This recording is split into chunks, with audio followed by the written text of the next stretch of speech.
Terminator zero. तो story का plot कुछ इस तरह है कि 2022 फ्यूचर में एक वॉर चल रहा है इंसानों और मशीनों के बीच, जो कई सालों से जारी है। कुछ ही इंसान बचे हैं जो मशीनों के अगेंस्ट लड़ रहे होते हैं। तो इस वॉर की शुरुआत होती है 1997 में, जब एआई सिस्टम, जिसे स्काईनेट कहा जाता है, सेल्फ अवेयर हो जाता है और इंसानियत के खिलाफ अपनी लड़ाई शुरू कर देता है।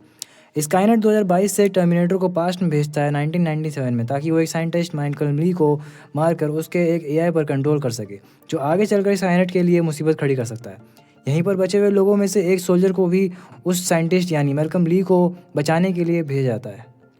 तो ये था स्टोरी का प्लॉट, बट इस स्टोरी में एंडिंग में कुछ ऐसा हुआ जो स्टोरी को और भी ज़्यादा इंटरेस्टिंग बना रही है।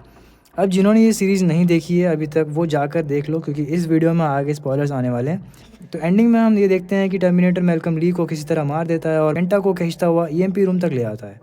वहीं मैल्कम ली मरते हुए आइको को मदर बोलता है, जिससे आइको को शॉक लगता है। इससे हमें यह पता चलता है कि आइको मैल्कम की मदर होती है और केंटा और बाकी बच्चों की ग्रैंड मदर भी। इसी सीन में आइको का एक फ्यूचर वर्जन भी दिखाया जाता है, जहाँ पर आइको का हाथ रोबोटिक होता है।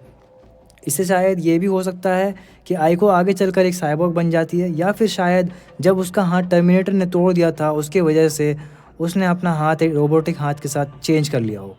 खैर, ये तो हमें स्टोरी में आगे ही पता चलेगा। अब बात करते हैं, जब टर्मिनेटर केंटा को खींचता हुआ ईएमपी रूम में ले जाता है, तो उसे एक बात कहता है जो केंटा यकीन नहीं कर पाता। टर्मिनेटर उससे कहता है कि केंटा के ओल्डर वर्जन ने 2022 से पास्ट में भेजा है उसे। इस बात को सुन के केंटा हैरान रह जाता है, क्योंकि केंटा खुद किसी टर्मिनेटर को क्यों भेजेगा अपने ही डैड को मारने के लिए। खैर, इन सब बातों का ये भी मतलब हो सकता है कि केंटा आगे चलकर स्काईनेट के साथ मिल जाता है और स्काईनेट को अपने अकॉर्डिंग चलाने लगता है और कोकोरो को रोकने के लिए उस टर्मिनेटर को भेजता है। वहीं यहाँ पर कोकोरो मैल्कम के डेथ के बाद खुद को एक कर लेती है और सोचती है कि शायद ह्यूमैनिटी को एक मौका देना चाहिए। और यहीं पर एंडिंग सीन में हम एक रोबोट को कोकोरो को टर्मिनेटर का टूटा हुआ स्कल दिखाते हुए देखते हैं। यहाँ पर ये भी हो सकता है कि रोबोट ये दिखाना चाहता हो कि टर्मिनेटर कितने स्ट्रॉन्ग है और उन्हें भी टर्मिनेटर जितना स्ट्रॉन्ग बनना चाहिए।